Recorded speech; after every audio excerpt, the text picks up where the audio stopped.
Hi everyone, this is Ashley here again from Love&Smiles. It's so nice to see you stopping by again. I want to talk today about self-respect and self-care for yourself. The easiest way for me to explain why this is so important is to tell you a little bit about my story. If you've seen any of my previous videos, you'll know that when I was a young teenager, I experienced being raped by my boyfriend, and I also experienced sexual assault as a young woman by a friend I went to TAFE with. It was 10 long, long years of holding in the pain and shame and guilt of everything that I had been through. And in order for me to truly be able to embrace moving on and embrace a new life and a new change, to really sort of unleash and unlock that pain, I like to think of it in my head as unlocking the floodgates of everything that had happened. I had to learn that I was worthy. I had to know that I was worthy of being cared for, of being loved, of being cherished, of being cared for in every way, romantically, as a friend, as a daughter, as a sister, in every way. I had to learn that I needed to be cared for and I was worthy of being cared for. I was not the piece of rubbish that I thought I was for 10 years. And I want to talk to you about what that means. When we go through something that's really traumatic, whatever it is, if you've seen something violent, if you've experienced something yourself or you've witnessed it, it leaves a scar. And for some of us, it's larger. For some of us, it's a bit smaller. And for others, it goes in all sorts of different directions. It's not a competition. The point is, it leaves a scar and it leaves us a wound. And it's up to us. We're the only ones who can heal it. The healing process starts when you acknowledge exactly what happened. For me, it took 3 years for me to even be able to say and recognize what had happened to me. And I was so traumatized by what had happened that I couldn't remember it for close to, I'm going to rejig that timeline, sorry. Close to 9 years, I didn't know what had happened to me. I didn't understand it, didn't want to go there, and I couldn't remember it.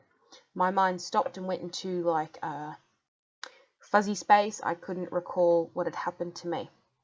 And it's quite common for people who have been through something that's really traumatic to black this out. And our mind does that in an attempt to preserve us, in an attempt to help us survive and get through until we're in a space where we're safe. And when we're safe in every way, emotionally, psychologically, physically, mentally, when we're in a safe space, that's when our mind starts to unpick that lock and memories will come back. You'll start to feel things. I know a lot of women actually experience this when they start to do things like they start doing a yoga class, they get a personal trainer, they enter a new phase of life, they start becoming mums, or they get married. Big changes like this or shifts in lifestyle can really trigger these things as well, because it's when we start to really care for ourselves and we start contradicting that message of unworthiness, when we start to contradict that message that we're rubbish and we shouldn't care for ourselves, we should become overweight, we should not treat ourselves with respect, we should take those drugs, we should booze that alcohol up, we should sleep with as many boys as we want, we should get paid for sleeping around, we should do all these things that are self-destructive. And it's because we believe that we're not worth more than what we are.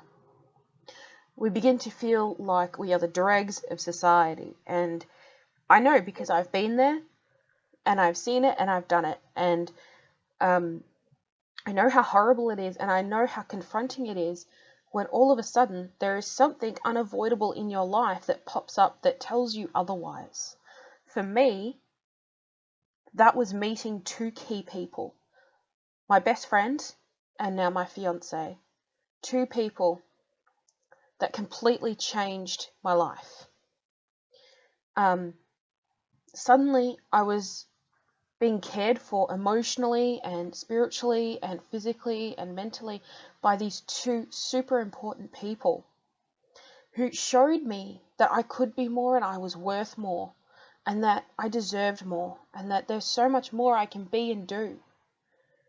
And those two people are so integral. For you, it might be you witnessed something, you saw a spark of something in someone else, or someone reached out and said, I'm not sure you're okay, let me help you. Whatever it is in your life, something will happen eventually that's unavoidable and you can't ignore it anymore. The longer you ignore caring for yourself and starting to respect yourself, the more tumultuous it is going to be when it hits. It's going to be very dramatic.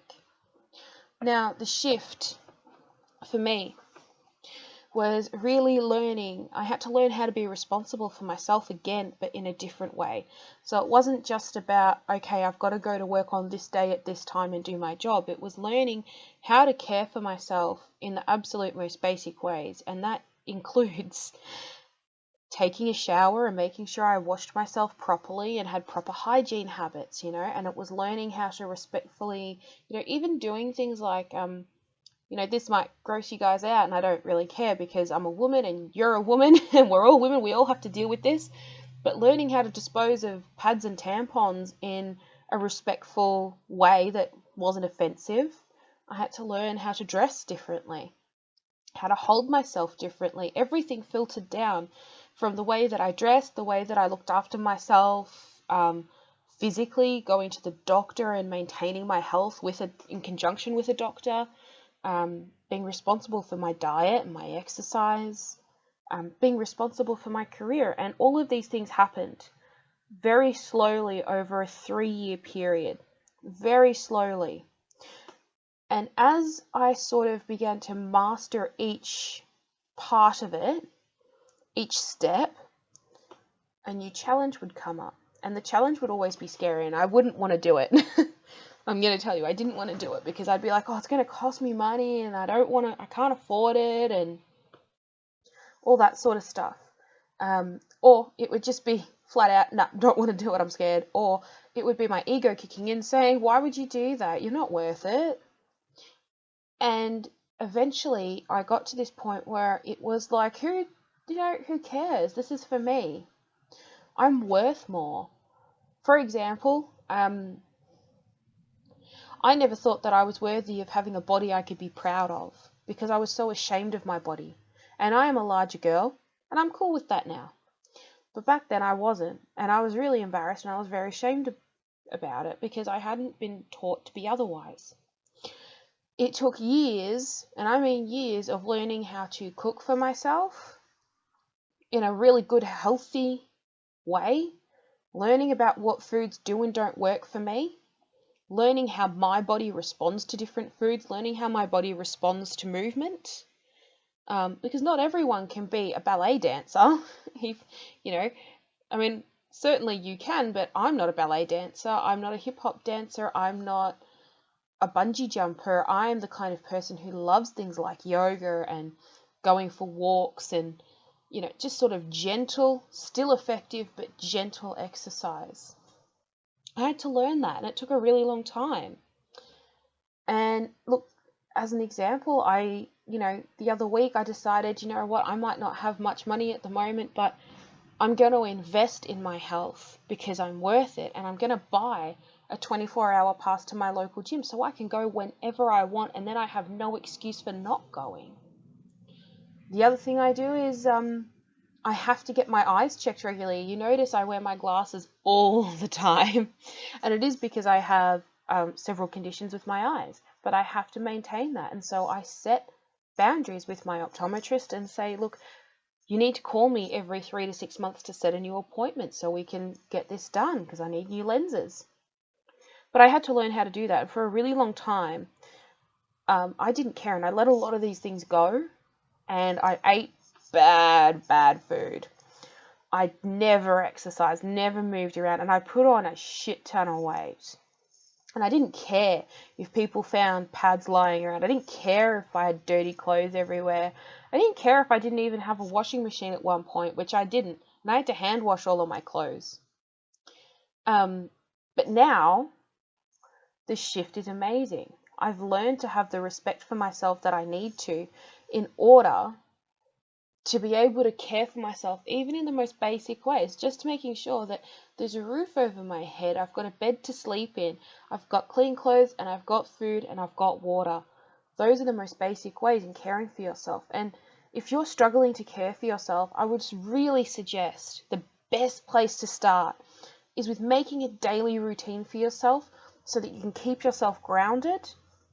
You can keep yourself in a routine, especially if you're going through a really tough time. Having a routine is an amazing way of keeping yourself together. And that might be you wake up by a certain time. The first thing you do, you go and have a shower, and then you have breakfast and a morning cuppa. Then you might go for a walk and do your work, or just a basic routine that covers the basic things you need to do, like eating, showering, any chores. It doesn't have to be extravagant. It might just be a routine around what time you go to bed, what time you get out of bed, how much water you drink, and reminding yourself that, hey, you need to eat something, it's lunchtime. It doesn't have to be extravagant. Keep it basic. The other thing you can do is just play with your body. And I don't mean in a sexual sense, but just practice standing up a little taller, holding your chin a little higher, sticking your chest out a bit and rolling your shoulders back. Tuck your tailbone in. Just play with that. Do that in private, even if you're in a toilet cubicle at work or school or at home in front of a mirror. Just practice that. And you'll notice just the shift is amazing. Look, the honest message for this video is you need to care for yourself, because if you don't, as you get older, no one else can care for you the way that you can. No one else truly is ever going to know what you need more than you. Not even your husband, your wife, your partner, your children. You're the only person who knows you best. And you are so worth everything. And just so capable. And you deserve to have a beautiful life. And you deserve to treat yourself like the beautiful person that you are. My name is Ashley and I'm from Love&Smiles, and I'll be posting more videos soon. If you want, I've also got tickets currently available for a workshop I'm running at the Belgrave Regional Library. It's called Abundance, and it is about setting boundaries and having a bit of self-respect and how to do these things for yourself, how all of this interrelates with creating abundance in your life. The tickets are $20. It's on Thursday the 28th of January 2016. If you want to come along, please do so. Head to www.loveandsmiles.com and head to the events page to sign up. I'll see you there. Bye.